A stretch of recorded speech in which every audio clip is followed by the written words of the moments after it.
Donc, bienvenue à la webconférence Comment s'y retrouver dans la réglementation entourant la gestion des forêts privées aménagées, principalement dans le sud du Québec. Ce soir, on a la chance d'avoir trois conférenciers. Je vous présente, en premier lieu, il va y avoir Alexandre Guay-Picard. Euh, Alexandre Guay-Picard, hein, c'est ça? Ouais. Donc, ingénieur forestier au service de la forêt privée du ministère des Ressources naturelles et des Forêts. On a la chance aussi d'avoir avec nous en deuxième partie là, Mégane Côté, ingénieure forestière au groupement forestier des cantons, et Monsieur Mario Lavigne, technicien forestier au groupement forestier des cantons. Donc, vous allez avoir, c'est ça, deux belles conférences. Je tenais aussi à vous informer que cette activité cadre dans avec les enjeux là, reliés à la forêt de l'Estrie, ben, pas à la région de l'Estrie, donc financée par le programme d'aménagement durable des forêts de la table des MRC de l'Estrie. Donc, merci. Sans plus tarder, ben, je vais laisser la parole Alexandre. Peut-être juste avant que tu commences, Alexandre, je voulais juste mentionner que tu vas faire ta présentation, puis on va prendre les questions là, par la suite. Fait que n'hésitez pas là, à écrire vos questions là, soit dans le chat là, ou à lever la main là, suite à la conférence. Fait que à toi, Alexandre. Ouais, merci beaucoup, Amélie. Bonjour tout le monde. Bonsoir. Ça fait très plaisir d'être avec vous aujourd'hui. Merci, Amélie, de m'avoir invité. Comme Amélie l'a dit, je m'appelle Alexandre. Je travaille au service de la forêt privée au ministère des Ressources naturelles et des forêts. Euh, Plusieurs années d'expérience dans le milieu, là. Avant de me joindre au ministère, j'ai travaillé pendant près de 7 ans dans la région des Bois-Francs avec le président de l'association, M. Guy Larochelle, à l'Agence des Bois-Francs et aussi au groupement forestier là, d'Arthabasca-Drummond pendant de nombreuses années. Donc, je connais très bien le domaine réglementaire pour l'avoir vécu longtemps au centre du Québec. Je connais un peu moins celui de l'Estrie. Je vais quand même vous présenter un règlement que j'ai trouvé en Estrie là, dans la MRC du Granit. Mais les gens du groupement là, des cantons sont là aussi. Peut-être des questions plus précises sur leur secteur pourront leur être adressées. Mais bref, c'est un petit portrait de mon expérience. Et puis, c'est un des sujets principaux là, que j'aborde au service, la réglementation. Comment s'est retrouvé dans la réglementation entourant la gestion des forêts privées aménagées au Québec. C'est pas quelque chose de très simple. Vous allez le voir au courant de ma présentation. C'est un domaine assez complexe. Je vais vous en donner quelques exemples. Donc, un petit plan de la présentation. Je vais commencer par vous présenter ce qu'on fait au ministère des Ressources naturelles et des Forêts, au service de la forêt privée. Ce sont quoi les choses qu'on gère, nous, de notre côté? Parce que tout ce qui touche autour de la réglementation en forêt privée, principalement, ce sont des règlements qui découlent du ministère de l'Environnement et du ministère des Affaires municipales. Donc, je commence par vous montrer un peu qu'est-ce que nous, on fait.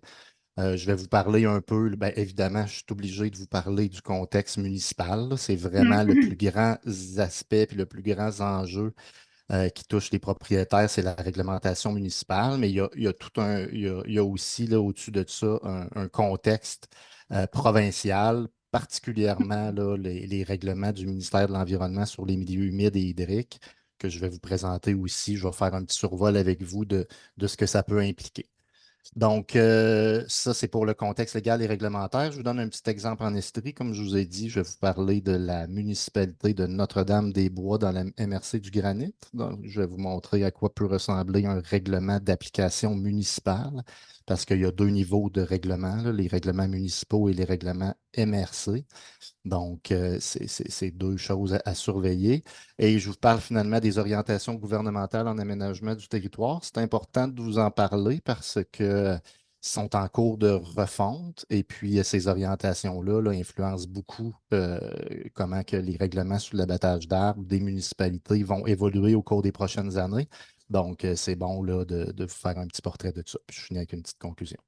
Donc, pour vous présenter un peu les activités du service de la forêt privée au ministère, ben, on a trois mandats principaux. De un, on contribue à l'élaboration du cadre stratégique légal, réglementaire, administratif pour favoriser le développement durable des forêts privées du Québec. Donc, tout l'aspect réglementaire, légal de nos règlements qui découlent de nous, là, de notre ministère, mais aussi on collabore avec les autres mandataires du gouvernement, donc les autres ministères pour faire évoluer les règlements, puis toujours avoir en tête, là, je saute un petit peu à la dernière puce parce qu'elle est vraiment importante pour nous, là, mais on s'attarde beaucoup à l'environnement d'affaires des producteurs forestiers, des propriétaires forestiers. C'est vraiment un de nos mandats principaux. On essaie de travailler fort pour, entre autres, en ce qui concerne à la réglementation, trouver des voies de passage et simplifier les choses un peu parce qu'on ne vous cachera pas qu'on sait que c'est compliqué. On sait que c'est compliqué dans certaines régions, des régions où c'est plus simple, mais on travaille fort à essayer de trouver des solutions pour simplifier les choses. Et finalement, on gère les mesures d'aide et les programmes. Là, vous connaissez très probablement notre programme phare qui est le PAMVFP, le programme d'aide à la mise en valeur des forêts privées, qui gère un budget d'environ 30 millions par année avec des aides ponctuelles. Donc, ça, c'est une enveloppe là, en Estrie. Le budget d'aide, je pense, est autour de 3 millions. Donc, les propriétaires de l'Estrie peuvent bénéficier de ce programme-là pour faire des travaux sur leur propriété. Et aussi, là, c'est nous qui gérons le règlement sur le remboursement des taxes foncières.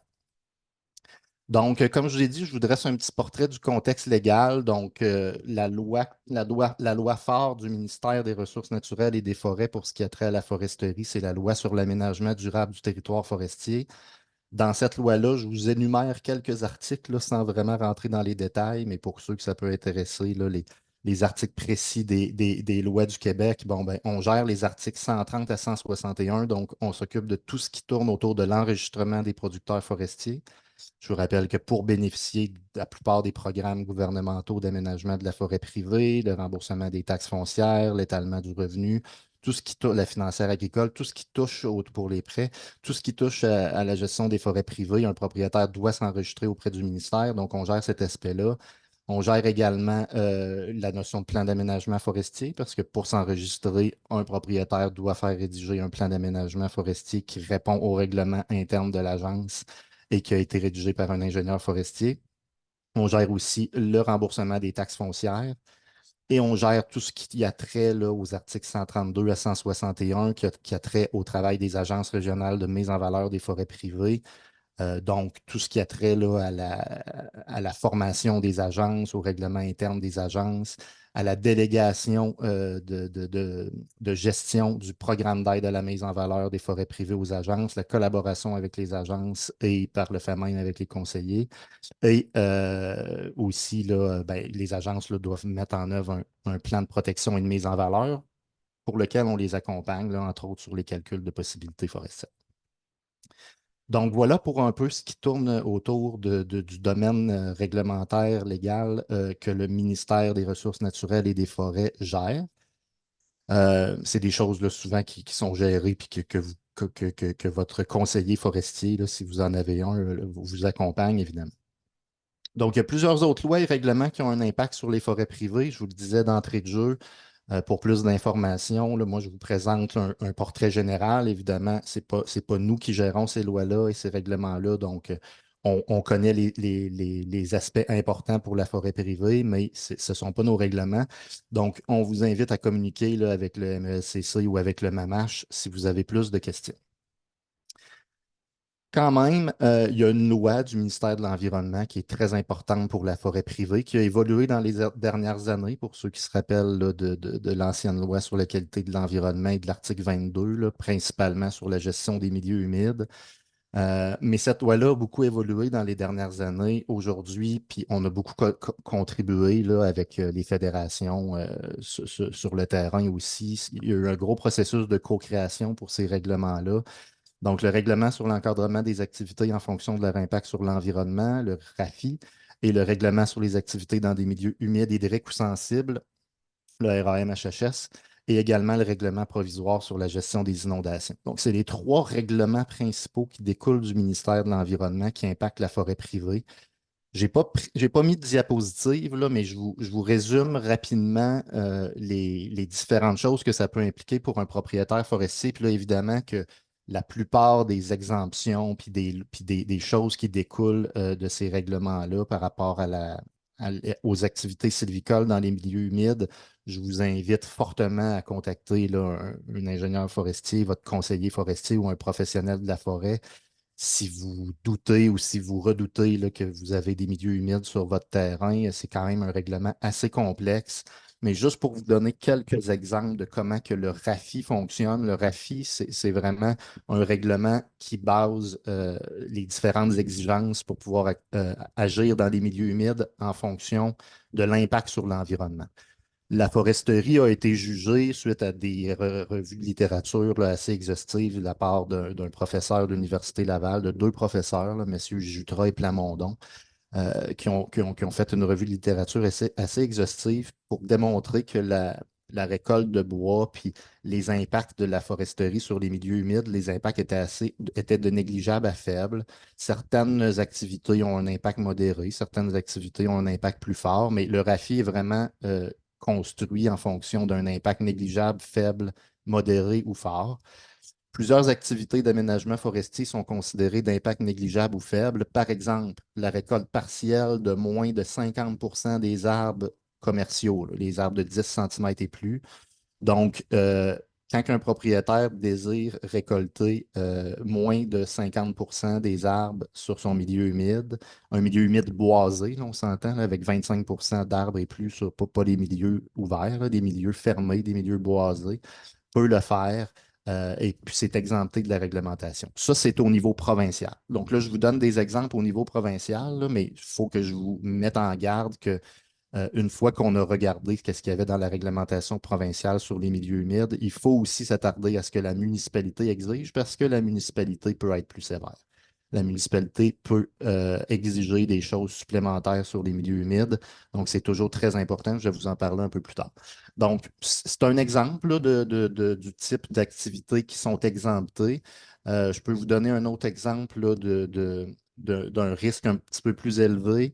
Il y a beaucoup d'activités en milieu humide qui vont requérir la prescription d'un ingénieur forestier. Par exemple, si vous voulez récolter plus que 50 des arbres sur un milieu humide, dans ce cas-là, il faut absolument avoir la prescription d'un ingénieur forestier.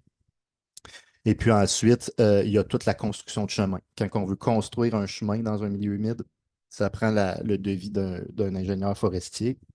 Et puis, il y a des conditions à respecter. Par exemple, ces chemins-là, il faut qu'ils fassent moins que 120 mètres dans un milieu humide boisé, ne doivent jamais être imperméabilisés et doivent faire moins que 6,5 mètres de largeur. Quand on dépasse ces seuils-là, ben là, il y a d'autres exigences qui s'ajoutent. Donc, ça résume un peu là, quand même là, qu'est-ce qui découle du RAFI qui concerne le plus les propriétaires forestiers. C'est vraiment ces notions-là sur les milieux humides. Il y a un autre volet que je vous épargne un peu aujourd'hui. Si vous avez des questions là-dessus, ça va me faire plaisir de vous y répondre. Mais il y a toute la notion de construction de chemins et de ponceaux qui traversent des milieux hydriques.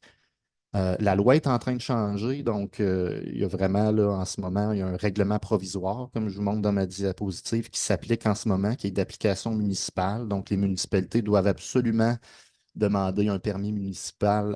Les propriétaires doivent absolument demander un permis municipal pour les ponceaux de 1,2 mètres et plus. Mais les ponçons d'1,2 mètres et moins, là, c'est un peu, sont exemptés pour l'instant. Donc, tout ce qui concerne la construction de ponceaux, là, je vous invite aussi là, à contacter votre conseiller forestier ou la municipalité là, en cas de doute. Donc, après vous avoir parlé du règlement plus provincial qui touche la forêt privée, ben, je vous amène à ce que la loi sur l'aménagement et l'urbanisme prévoit. Donc, la loi sur l'aménagement et l'urbanisme, la LAU, donne l'habilitation réglementaire au MRC et aux municipalités concernant la protection du couvert forestier et l'aménagement des forêts privées. Donc, c'est dans cette loi-là que se retrouve le pouvoir des municipalités et des MRC à élaborer des règlements qui permettent de régir l'abattage d'arbres sur leur territoire. Il y a plusieurs règlements qui peuvent découler soit de la MRC ou de la municipalité. Je vous les liste ici pour que vous sachiez que ces règlements-là peuvent exister. Le premier peut changer de nom, là, le règlement relatif au contrôle de l'abattage d'arbres en forêt privée. C'est un exemple dans une MRC du Québec là, qui est dans Chaudière-Appalaches. Le nom exact peut varier, mais ce règlement-là, qui est d'application MRC, est assez fréquent, là. Je vous dirais que peut-être un tiers là, des municipalités, des MRC du Québec ont un règlement de niveau MRC. Et il y a également les règlements de contrôle intérimaire, là, dans lesquels des fois il y a des notions sur l'abattage d'arbres. Finalement, il y a les deux règlements d'application municipale. L'exemple que je vais vous donner tout de suite après, là, c'est un règlement de zonage municipal dans lequel il y a des détails qui se retrouvent dans le règlement sur les permis municipaux de la municipalité. Ben, c'est les plus fréquents. Puis c'est vraiment ces deux-là là, les plus importants pour un propriétaire à s'informer, appeler l'inspecteur municipal en cas de doute. Et encore une fois, ben, faire affaire avec un conseiller forestier ou un expert en foresterie qui peut vous aider à vous démêler dans ces règlements-là qui peuvent être quand même compliqués sur certains aspects. Donc, dans un règlement d'abattage d'arbres de niveau MRC ou municipal, je vous ai listé un peu qu'est-ce qui se retrouve d'habitude dans un règlement de ce type-là. On va retrouver les interventions qui sont soumises à l'obtention d'un permis. Je vais intervertir permis puis certificat d'autorisation là, parce que les municipalités utilisent le mot un ou l'autre. Là, mais je vais utiliser le mot certificat d'autorisation, mais c'est la même chose qu'un permis.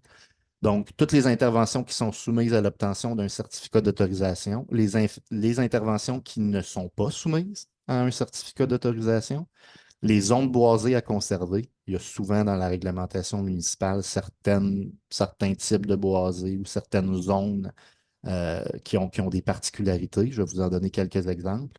Finalement, il y a les renseignements qui doivent être transmis lorsqu'on demande un certificat d'autorisation. Souvent, ces renseignements-là sont une prescription d'ingénieur forestier parce que dans la prescription, il y a tous les renseignements qu'un inspecteur municipal peut avoir besoin.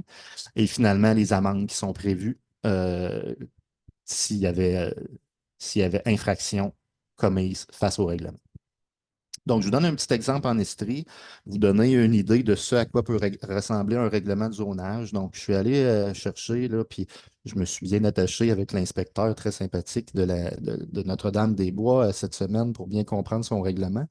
Je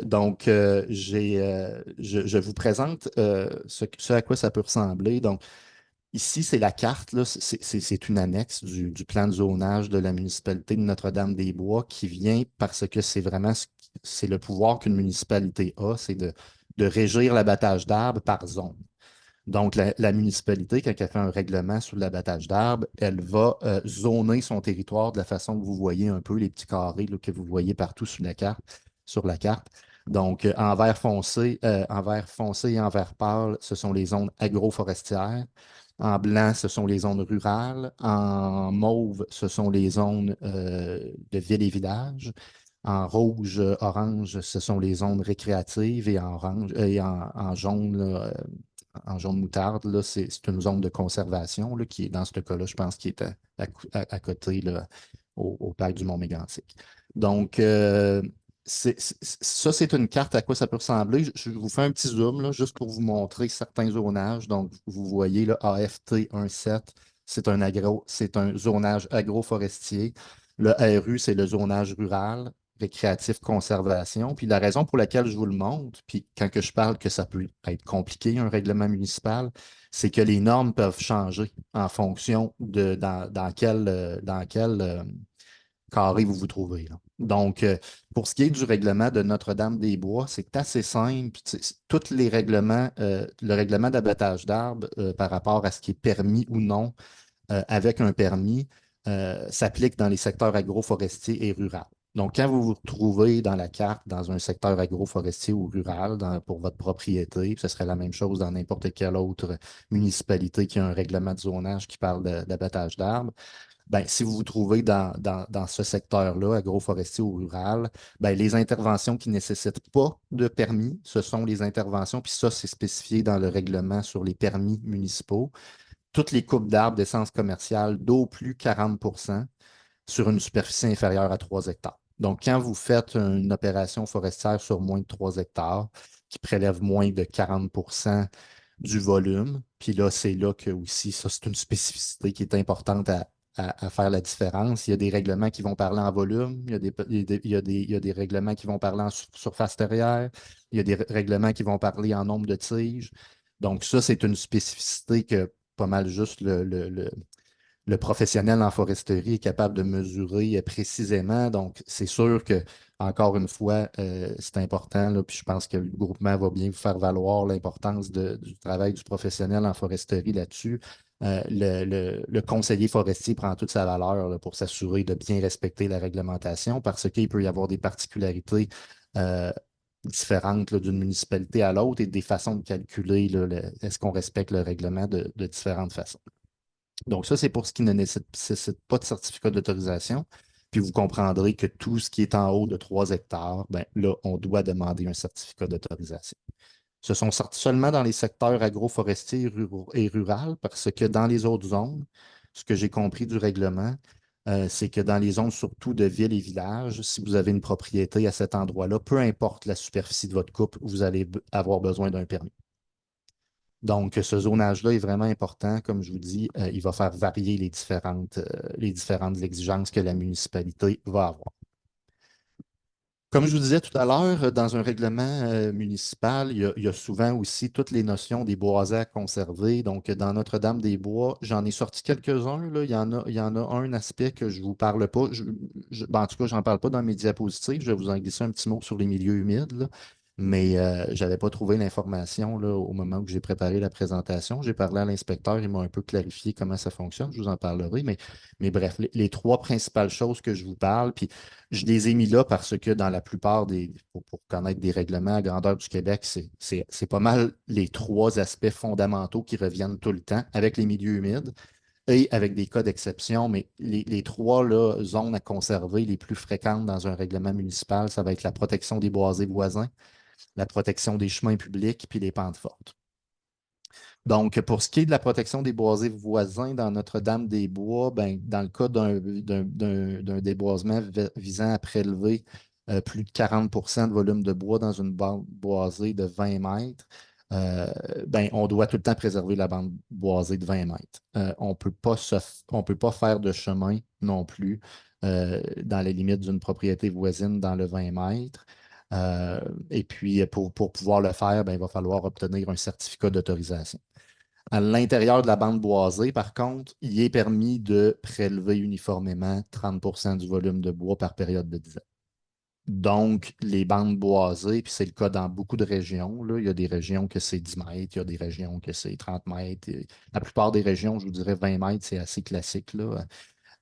Cette distance-là, là, c'est une hauteur d'arbre, là, ça protège là, une certaine proportion de la propriété. Bon, ce 20 mètres-là est assez classique pour la protection avec les boisés voisins.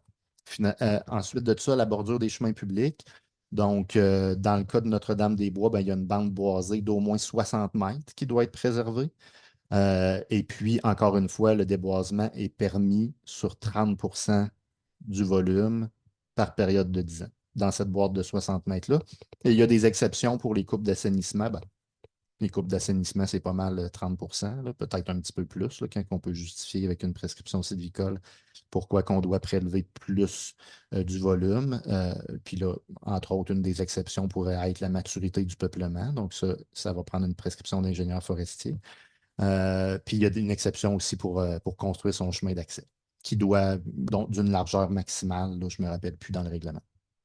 Ensuite de ça, les pentes fortes. Il y a deux gradients là, de pentes dans la municipalité de Notre-Dame-des-Bois. C'est pas mal le classique, là, des pentes de plus de 30 ou des pentes de plus de 40. Pour les pentes de 30 à 49 seul le déboisement de 10 est permis. Puis pour les pentes de 50 et plus, seul le déboisement pour la mise en place d'équipements récréatifs. Donc, pas de foresterie sur plus de 50 et une foresterie très, très minime, là, 10 on s'entend que c'est pas grand-chose pour les pentes de 30 à 49. Il peut y avoir des exceptions, évidemment, avec un permis sur ces secteurs-là. Donc, voici le genre d'exceptions qui sont souvent prévues dans des règlements aussi. Ça, c'est sûr de la municipalité de Notre-Dame-des-Bois. Je vous dirais que les arbres et peuplements dégradés et les peuplements à maturité, ça, c'est assez classique. Et les chablis aussi, là, ça va avec les peuplements dégradés, mais c'est assez classique à l'ensemble du Québec. Mais il y a des choses qui ne se retrouvent pas partout.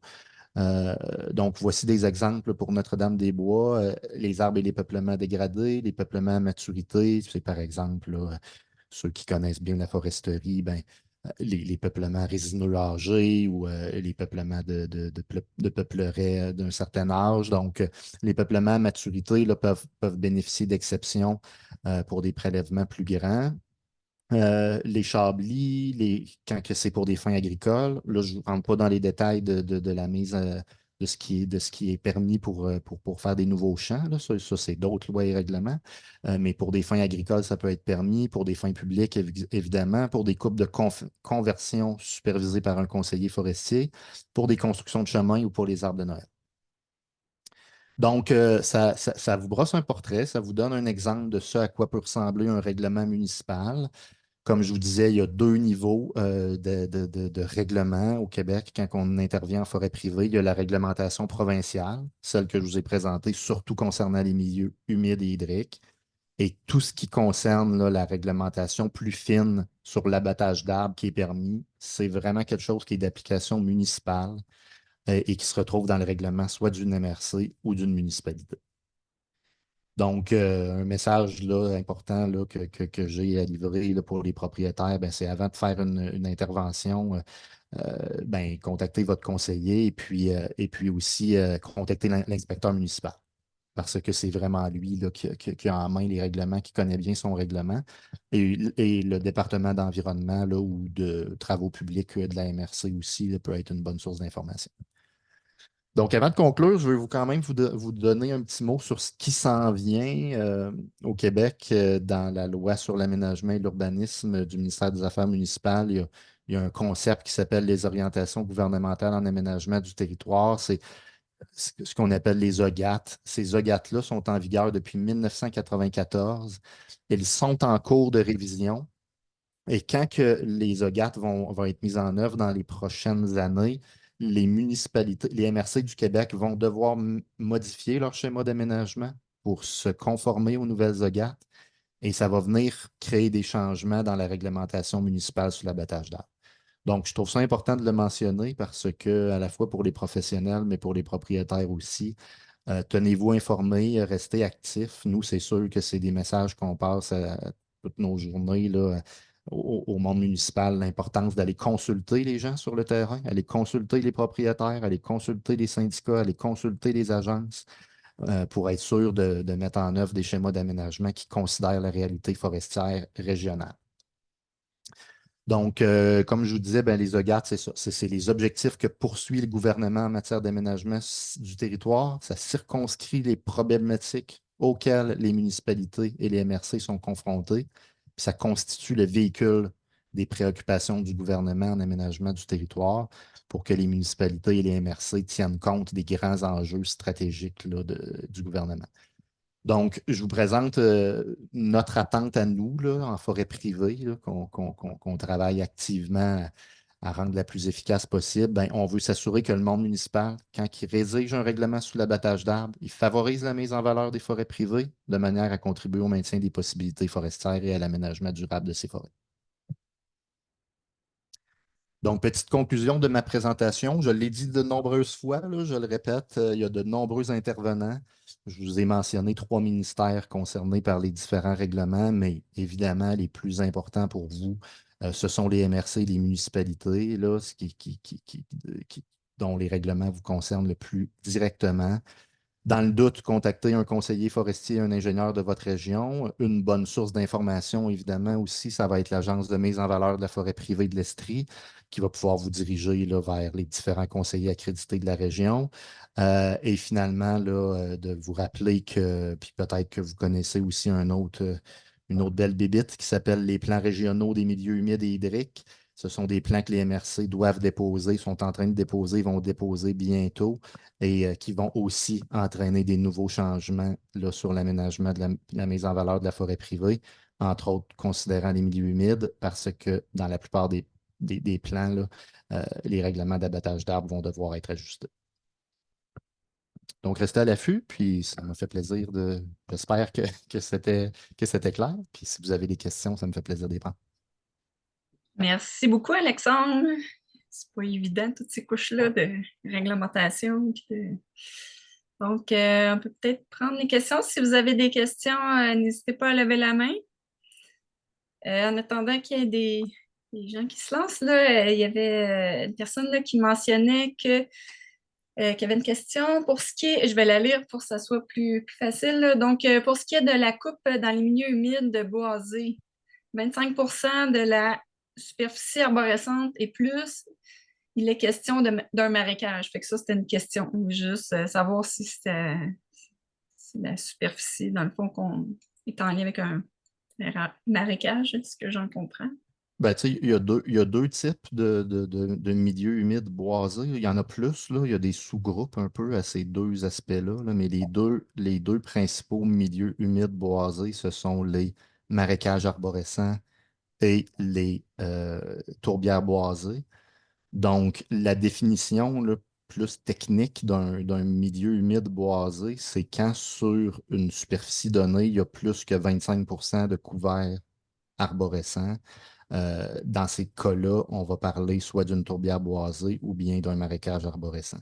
Quand il y a moins de 25% de couverts boisés, ben là, on est dans des milieux humides ouverts, puis la réglementation est différente.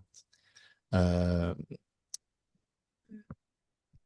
sur Internet, là, c'est assez facile, là, puis les conseillers forestiers ont ces couches-là, évidemment, dans leur GPS et dans leurs outils géomatiques, mais c'est assez facile de trouver les couches des milieux humides potentiels là, du ministère de l'Environnement. Dans ces couches-là, là, il y a de l'information. Faut maîtriser évidemment la géomatique, là, d'où l'importance de faire affaire avec un conseiller, mais l'information est assez disponible sur les milieux humides au Québec. C'est des données ouvertes qu'on peut aller télécharger sur le web, puis qui donnent une idée des milieux humides potentiels. Un petit détail que je n'ai pas donné tantôt pour la municipalité de Notre-Dame-des-Bois, c'est qu'eux ils vont différencier le milieu humide zoné, cartographié au plan de zonage du milieu humide potentiel du ministère de l'Environnement. Les règles vont changer un peu. Quand c'est un milieu humide cartographié, zoné, il n'y a pas d'intervention de permise.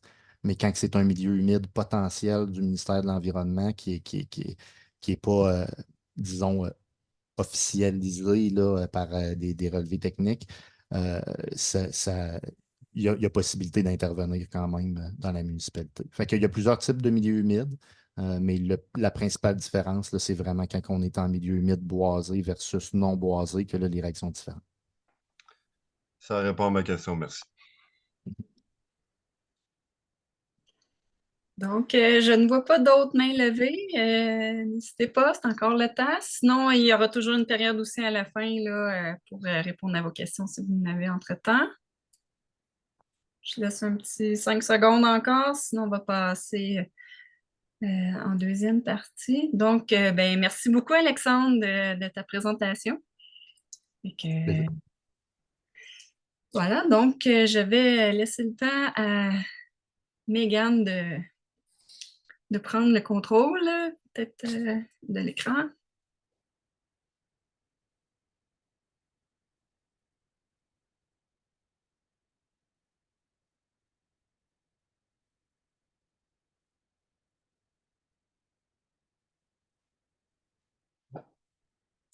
Donc, Mégane, ouais, peut-être. Oui. Donc, OK.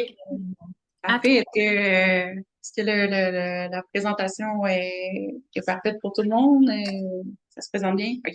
Parfait, excellent. Donc, moi, je vais me présenter. Mon nom, c'est Mégane Côté. Je suis ingénieure forestière au groupement forestier des cantons là, depuis 2021. Puis, je suis accompagnée de mon cher collègue Mario Lavigne, directeur aux opérations forestières là, ici au groupement forestier. Là. Donc, bienvenue à tous et à toutes.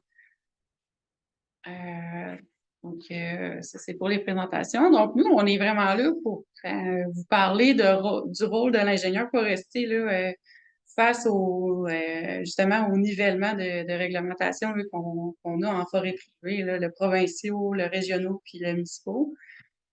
Donc, en gros, moi puis Mario, on va vous expliquer c'est quoi notre rôle là, dans tout ça là, en tant que conseiller forestier pour vous aider là, les propriétaires forestiers à démêler tout ça. Donc, en gros, si je commence par le premier rôle, ben nous, c'est de, premièrement, fournir les documents nécessaires là, à votre demande de permis. Donc, je donne l'exemple, bien souvent, là, pour faire une demande de permis de récolte forestière à sa municipalité, on va avoir besoin d'une prescription sylvicole. Le plan d'aménagement forestier aussi va être demandé là, dans certains cas.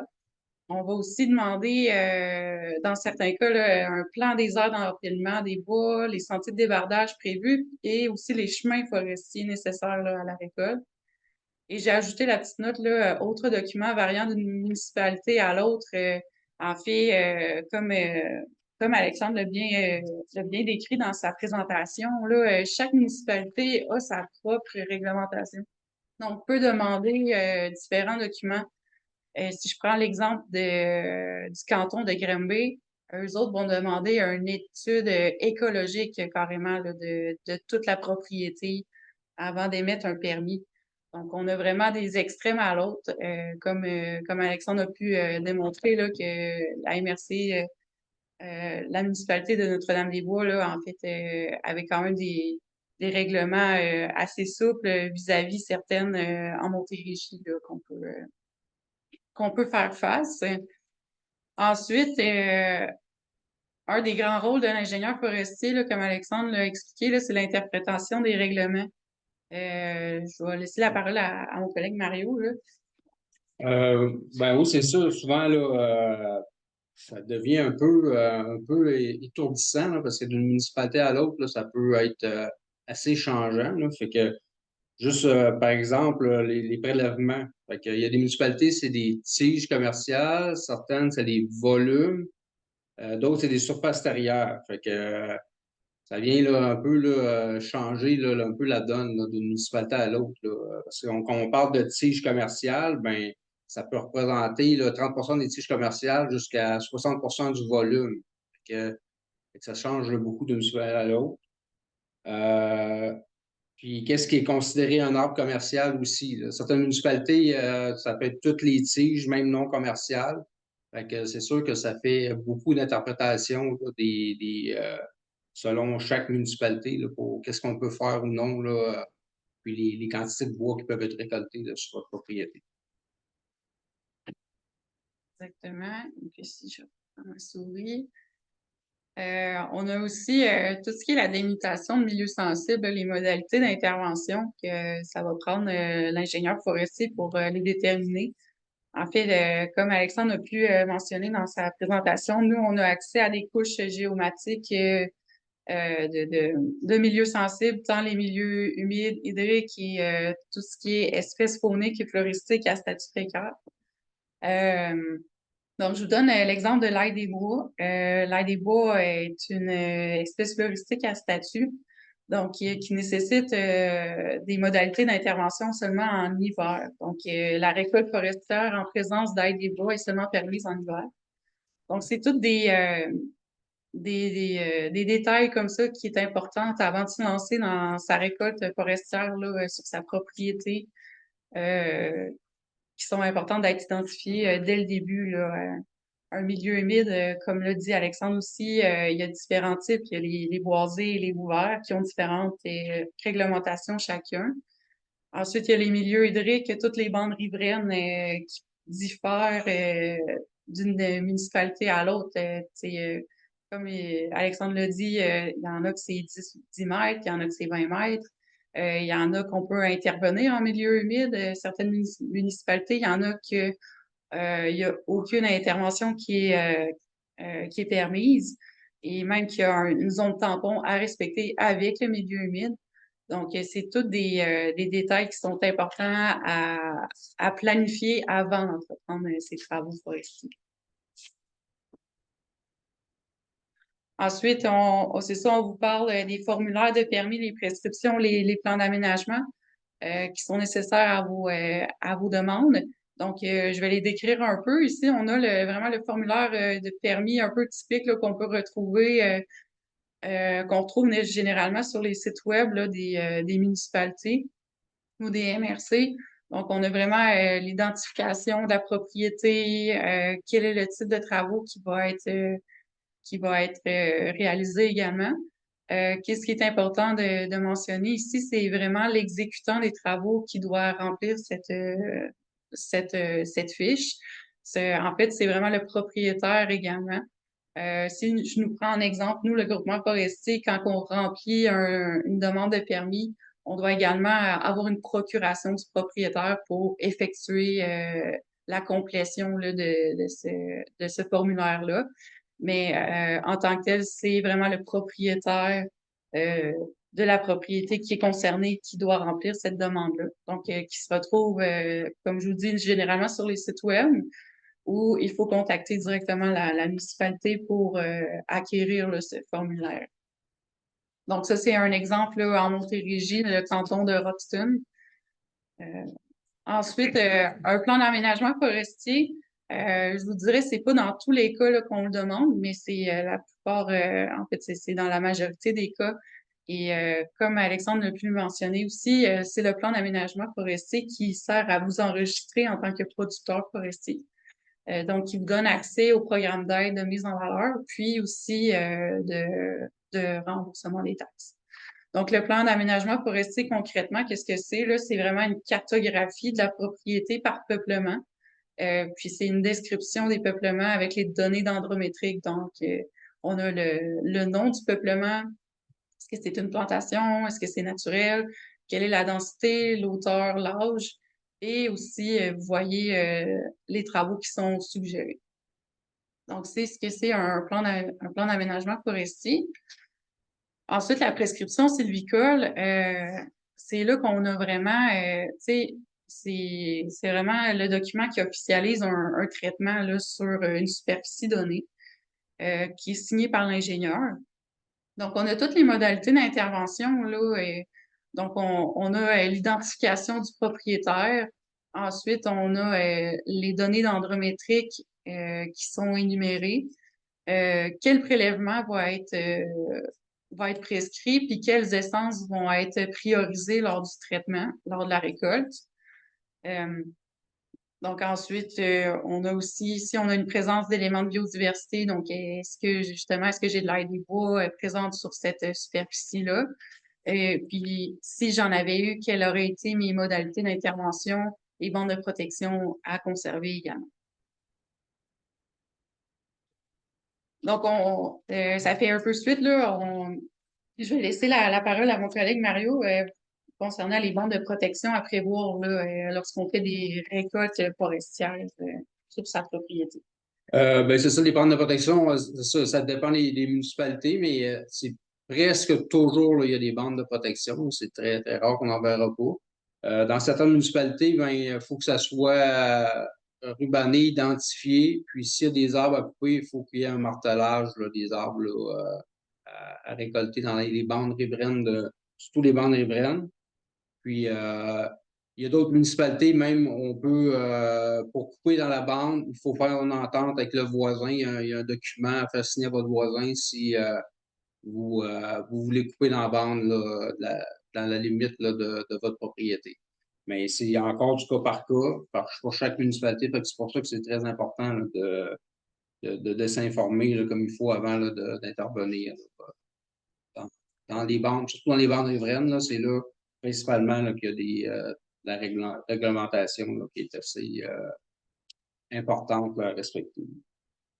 Donc, oui, il y avait un cas, Mario, en fait, là, où on avait respecté le règlement municipal, mais il y avait un règlement provincial qui était plus fort que le municipal. Donc, c'est bien important de vraiment considérer tous les niveaux de réglementation applicables là, en bande riveraine. Donc, c'est ce qui fait le tour sur ce point-là. Donc, j'ai fait une synthèse, en fait, là, c'est quoi les questions qu'il faut se poser avant d'intervenir. Et là, je parle vraiment de récolte forestière sur son lot. Donc, vraiment, quand on veut sortir du bois. Donc, c'est premièrement bien cibler son besoin, qu'est-ce qu'on veut faire, quel est l'objectif là, derrière l'intervention qu'on veut entreprendre. Et la deuxième question, là, c'est bien sûr, c'est si on se retrouve en milieu sensible. Donc, est-ce que j'ai un ruisseau qui passe dans la superficie que je veux traiter? Est-ce qu'il y a un milieu humide? Est-ce que j'en soupçonne un? Est-ce qu'il y a une espèce à statut précaire? Ça, c'est un ingénieur forestier qui pourrait vous le dire avec les couches géomatiques. Et aussi, est-ce que je récolte près de mon voisin? Donc, est-ce que j'ai une bande de protection à garder avec lui? La deuxième question, c'est est-ce que mon intervention, elle nécessite une prescription sylvicole et un plan d'aménagement. Puis, c'est savoir aussi qu'obtenir une prescription puis un plan d'aménagement, ben il y a nécessairement des délais là, lorsque vous appelez un conseiller forestier. Donc, c'est à considérer dans la planification de vos travaux là, de bien saisir, OK, quand que je pourrais avoir ma prescription et commencer ma demande de permis.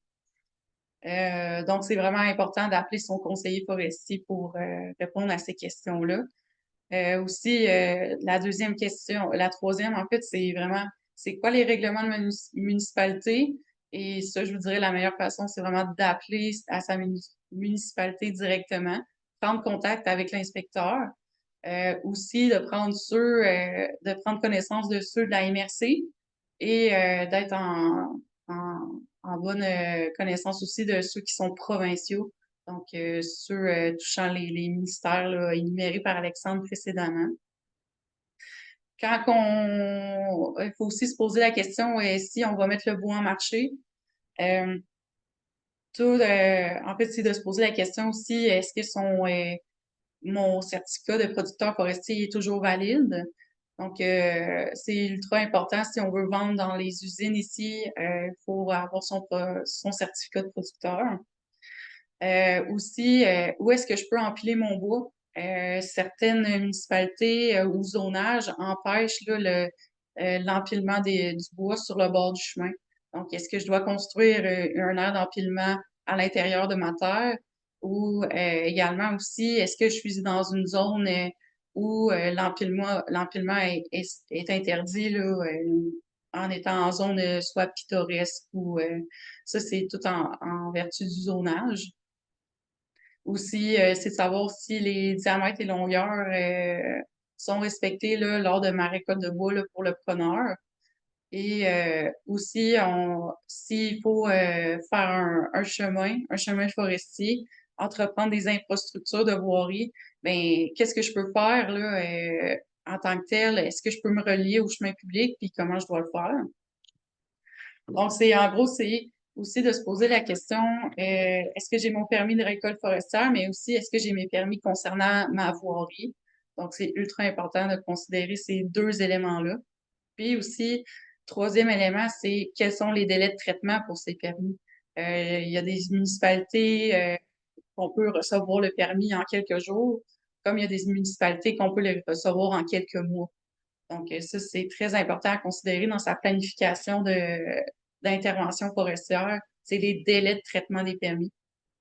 Donc, à la fin, ben, la sixième question, c'est de savoir est-ce que j'ai tout en main avant d'entreprendre? Donc, en gros, c'est ce qui fait le tour. Mario, est-ce que tu voulais ajouter? Non, je pense qu'on a pas mal fait le tour. J'ai pas mal fait le tour. Puis Alexandre aussi, pas mal. Exactement. Donc, je vous dirais, l'important, c'est de bien planifier, de se prendre d'avance, puis de bien saisir ses besoins en termes d'intervention forestière. Merci beaucoup à vous deux pour cette belle présentation. Là, on a vu vraiment l'aspect plus terrain, pratico-pratique. Donc, ouais, c'est un arbre, hein, c'est pas si évident que ça. Il y a plusieurs trucs qu'il faut tenir en considération. Donc, je laisse la place maintenant pour les questions. Ça peut être adressé là, à Mégane et Mario, mais si vous en avez aussi pour Alexandre, on est preneur. Oui, Xavier? Oui, tantôt, vous avez parlé justement des espèces à statut, que justement, selon les couches de SIGE, de système d'information géographique, c'est comme de cette manière-là, les ingénieurs pouvaient savoir s'il n'y avait pas des espèces présentes sur le territoire ou quoi que ce soit. Mais dans le cas où le territoire, la forêt privée en question n'a pas été inventorié, puis il n'y a pas de couche disponible, est-ce que vous envoyez l'ingénieur lui faire un inventaire complet de la faune et de la flore, ou là, vous faites affaire avec une firme de conseil en environnement ou quoi que ce soit pour faire des inventaires? C'est une bonne question. En Estrie, tout le territoire est pas mal cartographié. OK. Je dirais, en tant qu'ingénieur, là, c'est ça, on se base d'abord sur, en fait, les cartes, les couches cartographiques qu'on a, c'est les occurrences qui ont déjà été répertoriées. Nous, si on va sur le terrain et qu'on fait l'observation d'espèces floristiques ou fauniques à statut, on va répertorier l'occurrence au CDPNQ là, directement pour qu'il l'ajoute à sa couche. Je dirais que il n'y a pas nécessairement de pré-inventaire avant. Je vous dirais, il y a pas un. Il y a, en fait, vais essayer de mieux formuler ce que je veux dire. Mais en fait, c'est surtout avec les couches géomatiques qu'on travaille là, au niveau des statuts, des espèces à statut précaire. Parfait, super, merci.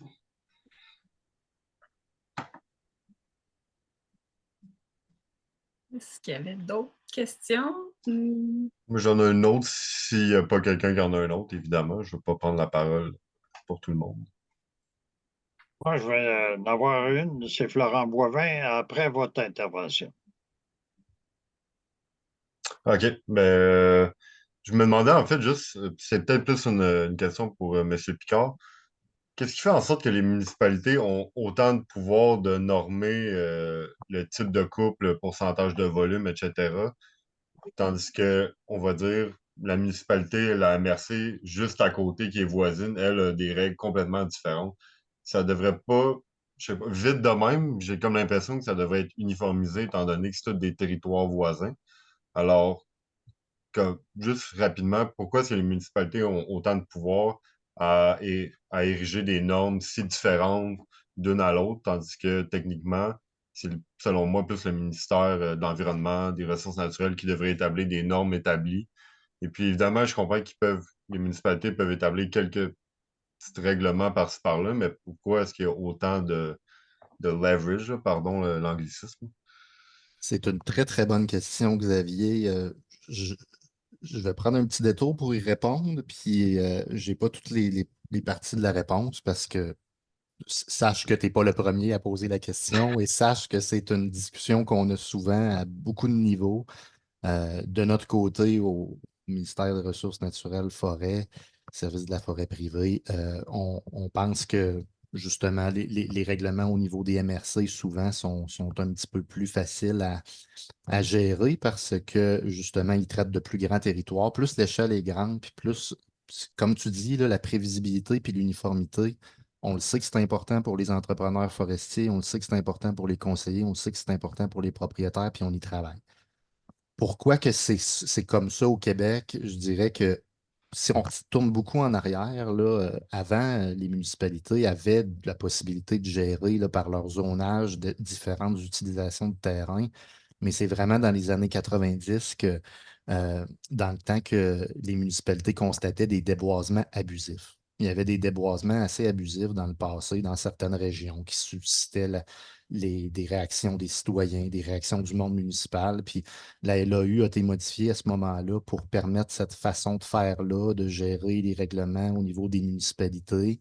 Bon, il y avait plein de bonnes intentions derrière tout ça. Aujourd'hui, on se retrouve dans un système très compliqué où, comme tu le dis, là, tu l'as bien mentionné, là, ça crée des situations assez particulières où est-ce que tu as le droit de faire quelque chose d'un côté de ta propriété, puis ta propriété de la municipalité voisine, c'est le même cours d'eau, mais les règles sont différentes. Fait que, on le sait qu'écologiquement, ça marche plus ou moins, puis, tu sais, mais malgré tout, les décisions qui ont été prises, puis c'est sûr qu'il y a de la politique au travers de tout ça.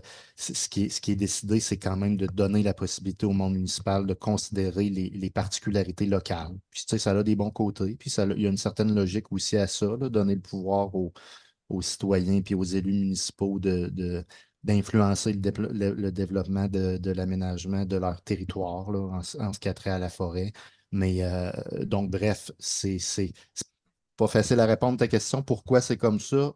on comprend très bien de notre côté les préoccupations que tu viens de nommer sur le manque d'uniformité et de prévisibilité pour les gens. Puis on a des discussions d'ailleurs, là, on a mis récemment en place un comité sur ces aspects-là, un comité conjoint MRNF-MAMACH pour aborder ces questions-là. Il y a des gens de plein d'horizons là, qui sont avec nous sur ce comité-là, Groupement Forestier Québec, la Fédération des producteurs forestiers du Québec, euh, les agences régionales de mise en valeur, l'Association des entrepreneurs en travaux sylvicoles, la FQM, la Fédération québécoise des municipalités, donc des gens du monde municipal, des forestiers qui sont assis ensemble autour d'une table pour aborder ces questions-là, puis essayer de trouver des façons de faire les choses plus simplement, puis pour simplifier les choses, je dirais, là, nous on le sait, on le sent, ta question, tu n'es pas le premier, le dernier à nous la poser. Puis on veut l'aborder, puis on l'aborde, puis on y travaille là. On y travaille depuis longtemps, mais on y travaille d'autant plus fort ces jours-ci parce qu'on voit que c'est de pire c'est de pire en pire. Oui, il y a de plus en plus de règlements, des nouvelles affaires qui arrivent à gauche, à droite, puis la situation est de plus en plus complexe pour le propriétaire, puis on veut l'adresser. Super. Puis je suppose que ces règlements-là, ils sont basés selon des propositions d'experts en quelconque, parce que si dans la MRC X, il faut un relevé d'intégrité écologique complète de ta forêt, mais 2 mètres plus loin, là, aucun besoin de ça. On s'entend que si dans la MRC où est-ce qu'ils te font un suivi écologique, il y a une raison derrière tout ça. Alors, ces règlements-là, je suppose qu'ils sont pris selon des conseils d'experts ou quoi que ce soit, ou c'est influencé seulement par, on va dire, un conseil de la formé des citoyens ou quoi que ce soit. Ça dépend des régions, Xavier. Il y a des régions que les municipalités ou les MRC qui mettent en œuvre des règlements vont consulter énormément le milieu, vont engager des experts pour leur faire des cartes, vont engager des experts pour leur faire des recommandations sur les saines pratiques en foresterie. Nous, d'un, c'est ce qu'on recommande, là. Puis c'est ce qu'on demande de faire. Puis d'ailleurs, dans les orientations gouvernementales en aménagement du territoire, on insiste beaucoup là-dessus. Le fait de baser la réglementation sur la science, sur les faits. Euh, Au-delà de ça, des municipalités, des MRC qui prennent des décisions des fois tu sais, qui peuvent être basées sur des perceptions, sur des choses. Ça, on dit faites attention, mais tu sais, on a la même. C'est le message qu'on lance, c'est toujours de se baser sur les faits, de se baser sur la science quand on fait des règlements. Puis nous, on s'attend à ce que le monde municipal mette en œuvre des règlements qui favorisent l'aménagement durable puis qui fait bien la part des choses là, pour pas. Je vous avouerai qu'il y a des municipalités au Québec où c'est très, très, très compliqué, là. Très, très difficile, puis même le règlement est tellement complexe ou tellement exigeant qu'on n'en a plus des activités forestières, là. Donc, il faut l'adresser, ça, puis c'est important pour nous. Fait que le ministère n'a pas vraiment le pouvoir d'imposer absolument tous les types de normes qu'il faut Non, faire. il y a une grosse délégation là, de ces pouvoirs-là au monde municipal qui est une volonté qui découle de plein, plein de raisons sur plein d'aspects, là. Mais pas juste sur le milieu forestier, là, sur plein d'autres aspects que c'est délégué au monde municipal, mais c'est sûr que comment ça nous affecte, nous, comme propriétaires, puis comme gestionnaire des mesures d'aide à la mise en valeur, c'est l'aspect forestier qui nous concerne plus, mais c'est le cas sur beaucoup de domaines là, que le monde municipal est responsabilisé. Et le monde municipal a des demandes aussi, hein, demande depuis longtemps de considérer les particularités territoriales, régionales, Ouais, pour des bonnes raisons, mais nous, on compte vraiment sur le monde municipal là, au travers de nos orientations, au travers de nos attentes, à ce que ces choses-là soient considérées, puis que l'aménagement forestier soit mis de l'avant, puis soit favorisé dans une optique de développement durable, puis en faisant appel à la protection des éléments qui méritent d'être protégés, là, évidemment. Mais on compte sur le monde municipal pour bien faire la part des choses, puis favoriser la mise en valeur durable de leur territoire. super, un gros merci. En complémentarité avec les agences, hein. Les agences régionales ont un gros rôle à jouer là, dans ce domaine-là. Puis la plupart des agences du Québec, là, il y a l'agence de l'Estrie dans votre région, mais il y a 17 agences au Québec là, qui gèrent le programme d'aide. Mais la plupart des agences sont très impliquées avec le monde municipal. Je peux vous donner l'exemple du Centre du Québec, mais au Centre du Québec, les 5 règlements sont d'application MRC. Donc, les règlements sont au niveau des MRC. Donc, c'est vraiment des règlements assez parapluies. Puis l'agence là-bas a travaillé très fort et est beaucoup consultée par le milieu municipal sur ces aspects-là. C'est une autre attente qu'on a, nous, envers le monde municipal, de consulter les agences, là, puis de se les allier là, pour avoir des règlements qui sont basés sur la science, comme tu dis, puis sur le gros bon sens, puis sur favoriser l'aménagement de la forêt. Ah bon, ben, un gros merci. Oui, alors, merci. C'est très bien ça au niveau de la réglementation. Ici, Florent Boivin. Euh, Moi, j'en ai au niveau des zones inondables, là. Quand ce règlement est passé, on s'est aperçu que notre valeur des terrains privés, moi, j'ai à peu près 15 à 20 des zones inondables suite à les études. Et justement, les municipalités n'ont pas réagi sur une baisse des taxes parce que moi, je crois qu'il y a une perte énorme au niveau des zones inondables. Ça a influencé le prix des terres. Et maintenant, même si on veut vendre un morceau qui est dans le vert, il y a toute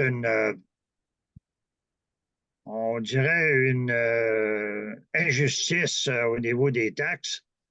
Et puisque les municipalités ont autant de responsabilités que ça, pourquoi ils n'ont pas réagi et le ministère ne les a pas conseillés à revoir la valeur des terres? Je peux prendre la balle au bon, là. Je peux répondre. Oui, je vous remercie. Euh, Ben, c'est une question complexe, là. Je viens de le répondre un peu à Xavier. Tu sais, c'est une prérogative municipale, cette réglementation-là, en grande partie.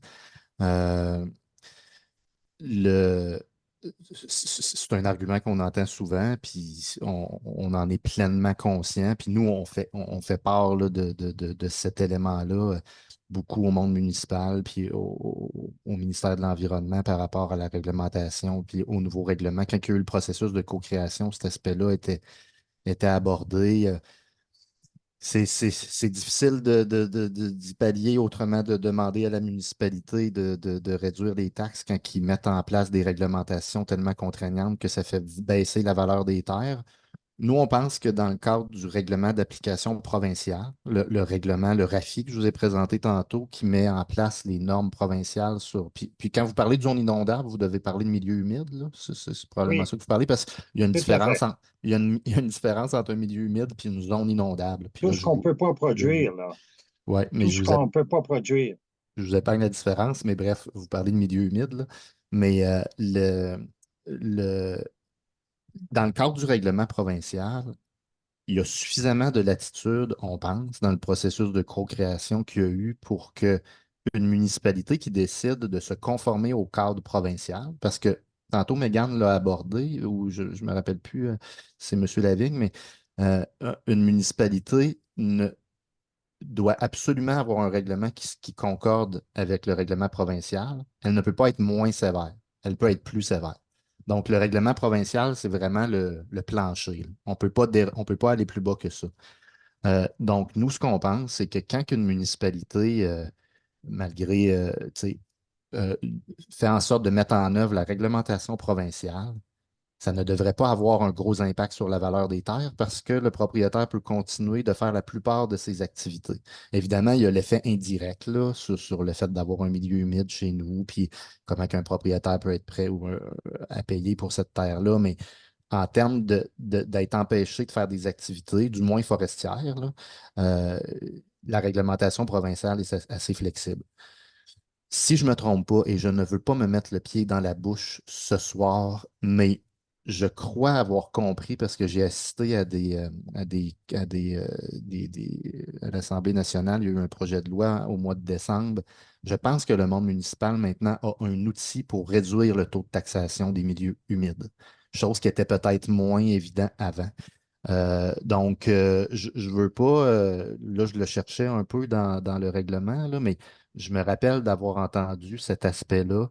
Donc, moi, si je peux vous conseiller quelque chose, c'est de vous renseigner et de faire la vérification. Je ne sais pas si vous faites partie d'un groupement forestier ou si vous faites partie d'une fédération, mais je crois qu'aujourd'hui, depuis peu, le monde municipal a la possibilité de réduire la taxation sur les milieux humides. Donc, c'est peut-être un outil à faire valoir à votre municipalité si vous avez senti et si les propriétaires voisins ont senti aussi cette baisse de valeur-là. Euh, c'est pas une chose qu'on peut imposer au monde municipal, mais c'est une chose qu'on peut leur suggérer dans les bons arguments que vous apportez. Très bien. Je vous remercie. On va laisser la parole à M. Castonguay maintenant. À vous. Oui, dans la continuité de ce que M. Boivin vient de dire, là, moi, mon expérience est très négative en ce qui concerne l'évaluation des propriétés forestières. La tendance lourde que j'observe sur plusieurs des propriétés que j'ai, c'est qu'on me compare aux autres dans le secteur sans vraiment faire d'efforts de comparaison étoffés, là. À un moment donné, je peux avoir un milieu humide, à un autre endroit, on me compare à quelqu'un qui n'en a pas du tout. On arrive à des valeurs qui sont basées sur ce qu'ils appellent la méthode des comparables. Ou dans les comparables, ils regardent ce qui s'est vendu autour, puis quand ça ne s'est pas vendu, ben, ils regardent ce qui ressemble à ce qu'il y a autour et ils fixent arbitrairement la valeur de la propriété à partir de ça. On a juste une ressource dans ce temps-là, c'est qu'on est obligé d'aller en contestation. Puis là, c'est un exercice parce que s'ils veulent vraiment boquer, là, il faut, moi, en tout cas, dans mon cas, j'ai pris un ingénieur forestier qui, soit dit en passant, pour une raison que je ne comprends pas, les ingénieurs forestiers semblent être un petit peu réticents à accepter de faire de l'évaluation. Il me semble que c'est des gens qui sont bien équipés pour ça. Les évaluateurs municipaux, auxquels on a affaire, très souvent, c'est des gens qui n'ont aucune expérience de la foresterie. Je regarde, moi, dans la petite municipalité où je suis, à Montcalm, là, dans les Laurentides, il y a 600 contribuables dans la municipalité, puis tout ce qu'il y a comme inspecteur, c'est des gens qui sortent d'urbanisme de l'Université du Québec à Montréal. Fait que ça ne me semble pas être des gens qui sont, comme on dit, très aiguisés, là, très sharp là, pour faire ce travail-là. Qui plus est, le problème est aggravé par le fait que l'évaluation est d'abord en général faite par la MRC, puis ensuite la gestion de la contestation, elle, est faite par la municipalité. Fait que ça devient un capharnaüm, là. C'est un débat d'experts, puis c'est un débat d'experts qui coûte cher. Hein. Quand on fait rentrer, là, par exemple, quelqu'un sur une propriété forestière, on se prépare à contester les comparables qui sont invoqués par la MRC. Des fois, là, ça se tire dans le temps, là, puis il y a une facture en bout de piste. Moi, je trouve un peu surprenant qu'il n'y ait pas une volonté directrice là, pour protéger un peu la foresterie, une volonté directrice d'arriver et de dire ben, l'évaluation des propriétés forestières, là, ça peut se faire avec des comparables, mais pas des comparables sur les bases des prix de vente, des comparables sur la réalité physique, géographique, éventuellement là, hydrologique, et ainsi de suite, des propriétés. Pas qu'on nous compare à un moment donné à des choses qui nous ressemblent vraiment pas. Le seul outil de comparaison qu'on trouve, c'est que les surfaces sont les mêmes. Je ne sais pas si vous comprenez ce que je vous dis de ce côté-là. Moi, je trouve qu'il y a un leadership qui devrait être pris là, par Ressources naturelles et forêts de façon à ce qu'il y ait, au moins quand se discute l'évaluation d'une propriété, là, que les variables soient prises en considération au-delà de simplement dire bien, on va servir des outils traditionnels qu'on voit dans les milieux plus peuplés, si on veut, là, qui sont les outils comme la comparaison avec les comparables. C'est pas, j'ai rien contre les comparables, mais les comparables strictement sur les bases de surface égale tel prix, ça ne marche pas. Ça. C'est à un moment donné, vous avez une montagne qui est comme ça, puis que l'autre à côté il est comme ça, puis vous avez la même surface, puis on essaie de vous évaluer à vous avec votre montagne comme ça, avec le critère de comparaison de l'autre individu qui, lui, est en terrain plat. Il y a un exercice injuste là-dedans un peu, là, puis la contestation devient à un moment donné onéreuse, surtout que essayer de poursuivre une municipalité quand on juge qu'elle a abusé vraiment du processus d'évaluation, c'est un exercice sans futilité, je l'ai déjà fait, puis on perd notre temps. Ben, votre message est très J'ai une clair, question, M. un Castonguay. commentaire général. C'était l'éditorial du soir. Mais je comprends très bien votre point. Je, je suis obligé de vous dire qu'on a on a un champ d'intervention un peu limité au ministère des Ressources naturelles forêts sur cet aspect-là, parce que c'est vraiment un aspect qui relève du monde municipal. L'évaluation des terres axée sur la taxation qui en découle, c'est pas un acte. Comme je vous ai dit tout à l'heure, on a mis en place un comité sur cette question-là, sur lequel on essaie d'avancer sur la question de bien considérer la réalité des propriétaires. La seule chose que je peux vous dire, c'est fédérer avec vos fédérations représentatives, là, la Fédération des producteurs forestiers, les groupements forestiers, les différentes associations, puis l'agence de votre région. Faites les représentations nécessaires au niveau des préfets, au niveau des MRC pour faire valoir cet aspect-là. C'est eux qui sont en charge de ça. Mais nous, comme je vous dis, on travaille fort à essayer de sensibiliser nos homologues sur cette question-là, mais ce n'est pas une question qui relève du MRNF. Une Bon, question purement municipale. Je suis désolé de la réponse plate, mais on aimerait bien pouvoir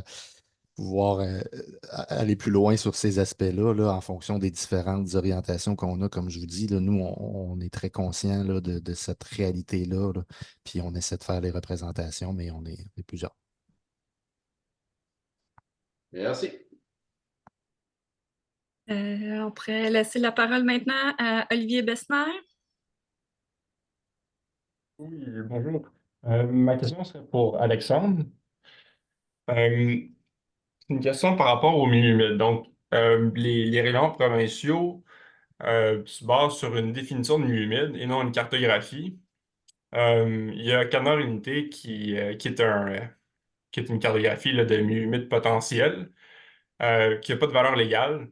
Donc, par exemple, moi, en tant que propriétaire forestier, si j'ai des zones humides, sur ma propriété, ben, ça serait, dans le fond, le devoir revient au propriétaire forestier de faire caractériser, délimiter chacun de ces milieux humides pour s'assurer de se conformer à la réglementation provinciale qui, qui applique une définition et non une cartographie.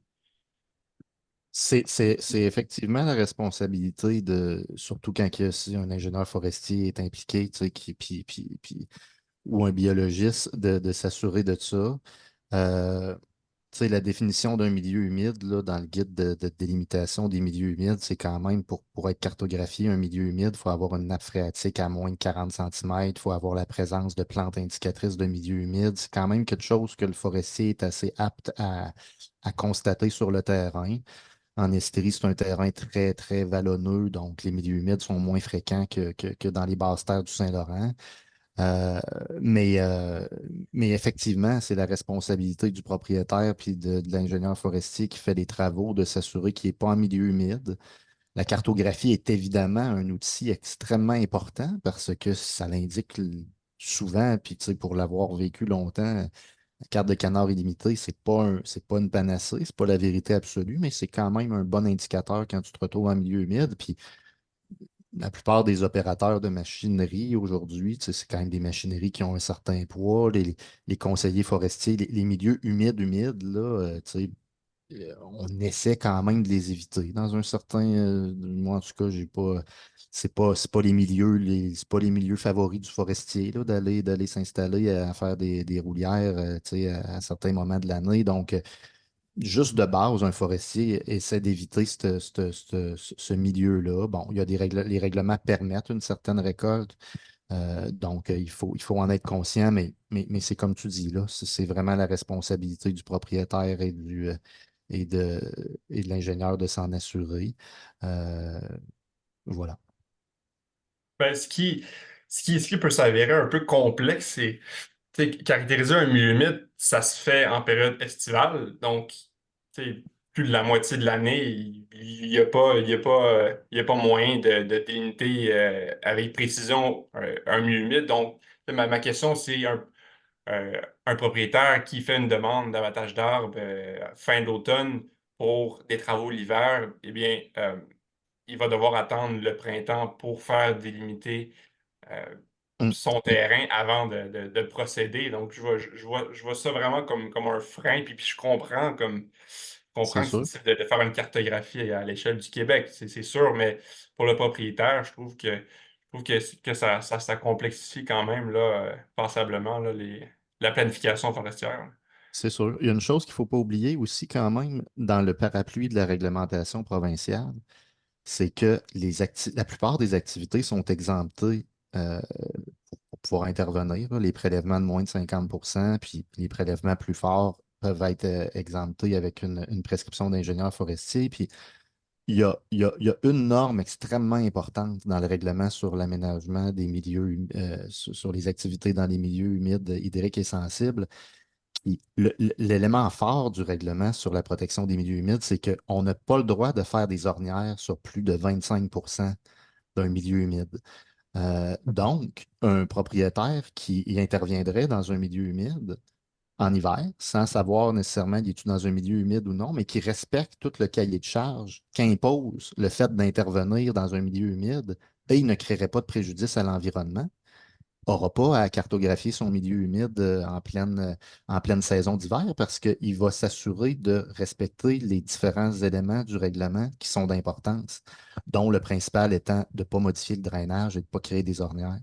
Donc, tu sais, cette délimitation-là est importante, il faut la faire, il faut que l'ingénieur en soit conscient, il faut que le propriétaire prenne les moyens de s'assurer de respecter la réglementation. Mais dans le règlement provincial, du moins, puis ça, c'est sûr que ça peut être différent quand une municipalité prend son propre règlement et rend les choses plus compliquées.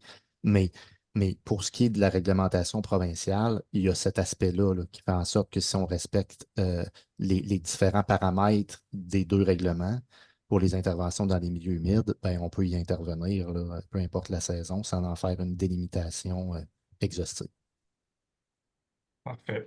Dernière petite question, est-ce qu'il y a un suivi terrain qui est fait de la part du ministère ou vraiment euh, le fardeau vient aux inspecteurs municipaux là, pour appliquer la réglementation provinciale?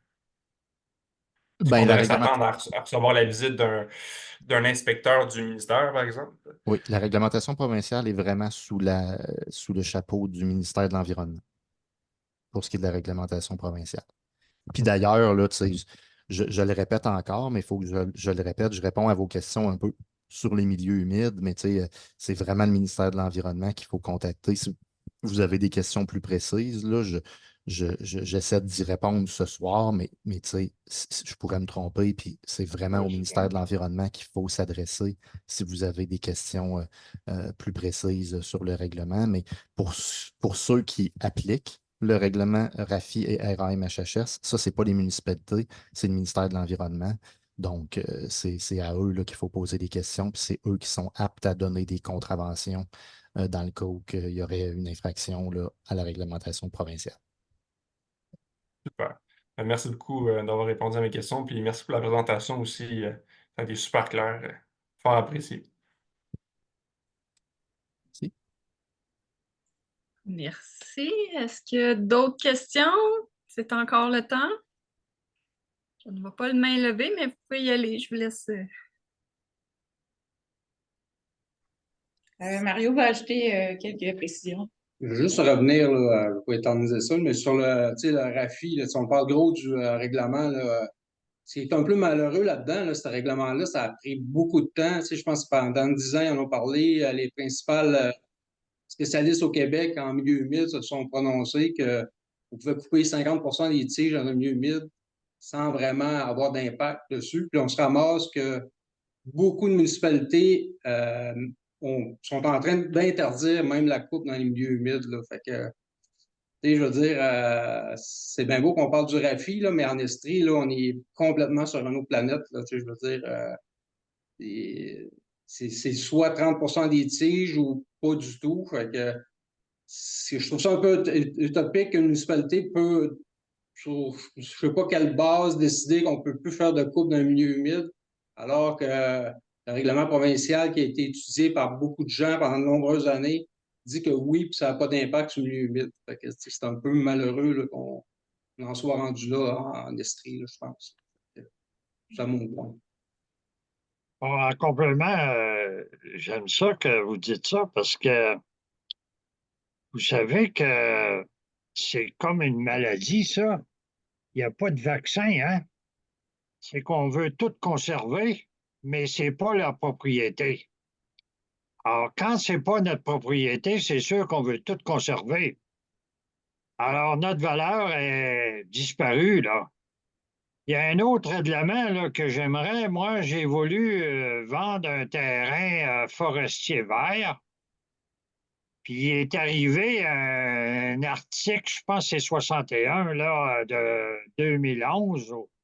Si j'avais des. Je pouvais pas le vendre parce que le type pouvait pas se construire dans un terrain forestier. Alors là, à Bezordi, je n'ai pas capable de trouver c'est quoi ça, cette affaire-là, que le ministère a dit que si vous avez un terrain forestier, il y a un règlement qui dit que vous ne pouvez pas, à partir d'une certaine date, je ne me souviens pas, je m'excuse, là, mais construire sur ce terrain-là. C'est assez grave, là. On ne peut plus rien faire, là. Je ne sais pas pourquoi qu'on garde nos terrains, là. Mais c'est assez. On est loin de l'aménagement, là. Hein? On restreint toute activité extérieure autre que faire pousser des arbres. Puis quand on veut faire pousser des arbres, ben là, les zones inondables arrivent, les zones de ci et de ça, les bandes, puis tout ça. Puis finalement, il nous en reste à peine. On ne peut pas vivre, là, même. On ne peut pas vivre avec ça, là. Vous voyez dans quelles circonstances que être propriétaire forestier aussi, c'est aussi les autres qui viennent piger sur nos terres. Ça, c'est des problèmes qu'on a, là, les motoneiges, les skidoo. Emmenez-en des troubles, là. On a comme des troubles. Puis la municipalité, les autres, ils disent, ben, arrangez-vous, là. Merci beaucoup, bonjour. Je laisserai la parole maintenant à M. Gendron. Oui, Jean-Paul Gendron, moi je suis président de l'Agence de mise en valeur de la forêt privée de l'Estrie. Alors, au cours des 10-15 dernières minutes, ce qu'on a soulevé, c'est la complexité que je considérais complexité supérieure dans l'acquisition, mais surtout l'aménagement des forêts privées. Et je rappelle que les forêts privées, c'est à peu près 8 des forêts québécoises là, qui peuvent être exploitées, donc où on peut faire de l'aménagement forestier et récolter du bois. Bon, c'est grosso modo, là, c'est 134 000 propriétaires, surtout localisés dans le Québec méridional, dans le sud du Québec. Et si on revient plus spécifiquement à l'Estrie, ben, 91 de toutes les forêts de l'Estrie, ce qui représente à peu près autour de 810 000 hectares. Donc, c'est 730 000 hectares de forêts privées qui correspondent à peu près à 9 200 propriétaires. Et ben, à peu près 44 de ces propriétaires-là sont sous régime d'aménagement en regard de leur lot. Est-ce qu'ils font vraiment de l'aménagement de façon continuelle et assidue? Ça reste à étudier, à discuter. Mais il y en a pas moins que, comme ça a été souligné par quelques intervenants et le représentant du ministère, on a quand même rajouté une couche au niveau de la complexité. Vieillissement des propriétaires, le coût d'accès à la propriété forestière, la réglementation autant du gouvernement du Québec et des MRC municipalités locales pour gérer le couvert forestier de leur municipalité. On rentre dans un domaine de plus en plus compliqué, complexe, puis je me rends compte pour le propriétaire qui est plus ou moins informé, là, ça commence à être pas mal difficile. Puis moi, quand des gens me questionnent dessus, je ne suis pas ingénieur forestier, là, je suis plutôt géographe de formation, je les informe que si tu t'achètes un lot à bois, là, je t'avertis tout de suite, là, s'il n'y a pas un minimum d'encadrement à ta démarche, que ce soit d'un technicien ou d'un ingénieur forestier, voire d'un biologiste qui s'y connaît en foresterie, je t'avertis tout de suite, c'est un paquet de troubles. Dans ton rapport avec les décideurs politiques locaux, que sont les MRC et les municipalités, mais tout aussi la réglementation qui vient du gouvernement du Québec, et ça a été souligné là, dans le cas des milieux hydriques et humides, là, dans lesquels le milieu hydrique et humide, les municipalités municipalités et les MRC, entre autres, sont de plus en plus impliqués ou sont responsabilisés dans la conservation des milieux humides. Et d'ailleurs, pour avoir participé à la démarche dans le cadre de la MRC du Haut-Saint-François, déjà là, définir un milieu humide, là, ça relève de la complexité.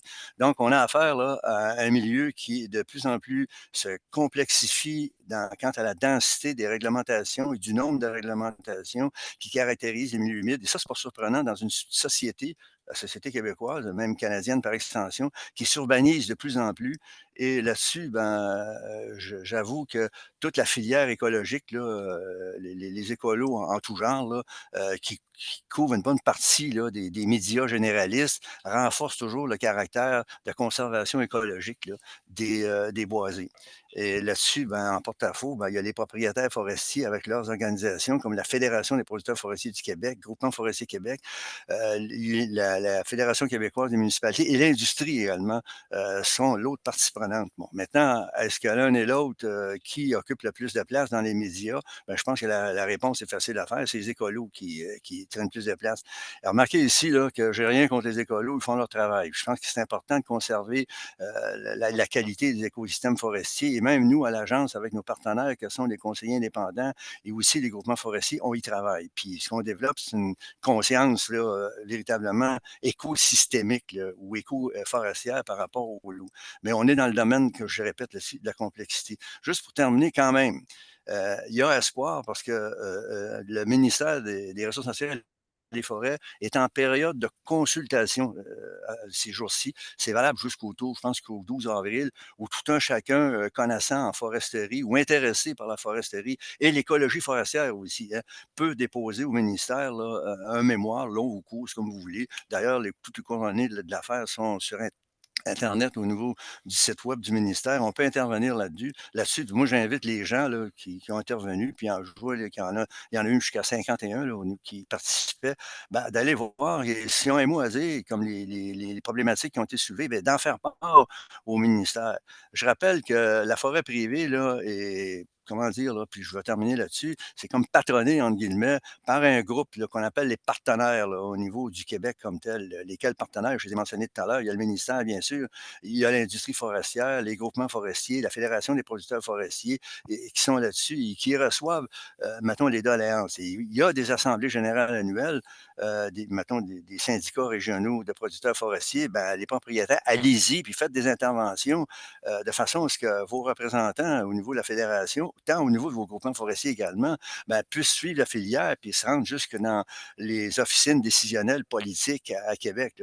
C'est bien beau être propriétaire forestier, mais en même temps, il faut participer à la démarche quant à la mise en valeur des forêts privées, parce que c'est pas vous, les propriétaires, qui s'en occupent, là, c'est un autre gang qui va rentrer dans la place. Puis si vous lisez les médias, là, à toutes les fois qu'un groupe écologique réussit à mettre une cloche de verre sur une parcelle de forêt, ça fait la manchette des médias, des médias régionaux. Donc, il y a toute une sensibilisation, elle est là-dedans. Maintenant, je peux vous rassurer, je vais parler de l'agence un peu, là, ça va plutôt bien à l'agence, même avec le budget qu'on a annoncé récemment.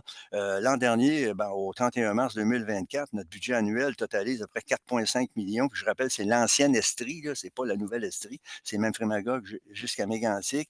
Chaque année, on intervient entre 650 et 700 interventions forestières, toutes catégories confondues. Il y a 4 millions qui est investi dans le milieu.